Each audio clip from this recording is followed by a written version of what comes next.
வீட்டுக்குள்ள விளையாடாத தம்பி, எதுலயாவது பட்டு உடைஞ்சிடும். ஏய் எனக்கு தெரியும் போ. ஏய் சொல்லிட்டே இருக்கேன். ஏய் வாழ கூட. எப்போடா கொடுக்க முடியாது. அம்மா ஏமா கத்துற? ஐயோ அம்மாவா, ஓடிடலாம். என்னம்மா ஆச்சு? அட பாவி, எப்படி அடிச்சிருக்கான் பாரு. வீட்டுக்கு அவன் கையை ரெண்டையும் உடைக்கிறேன். ஐயோ இனி எப்படி வீட்டுக்கு போறது? வயிறுலாம் ரொம்ப பசிக்குது. 2 பேர் வந்துட்டீங்களா? திங்கிறதுக்கு தீனி எடுத்து வச்சிருக்கிற, வந்து எடுத்துங்க. ஸ்நாக்ஸ் என்ன முடிஞ்சு? என்ன அதுக்குள்ளே முடிச்சிட்டியா? சரி இந்த இதுல கொஞ்சம் எடுத்துக்கோ.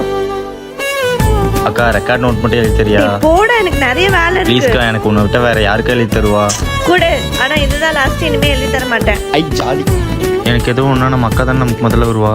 நான் அவளை அடிச்சிருக்க கூடாது. வந்துட்டியா? எதுக்குடா உங்க அப்பா அடிச்ச? அம்மா தம்பி பாவம், காலையில இருந்து சாப்பிட வேற இல்ல. அடி வாங்கிட்டு இப்ப அவனுக்கே சப்போர்ட் பண்ணிட்டு இருக்க. போங்கம்மா, வாடா நீ எப்படியோ போங்க. சாரிக்கா.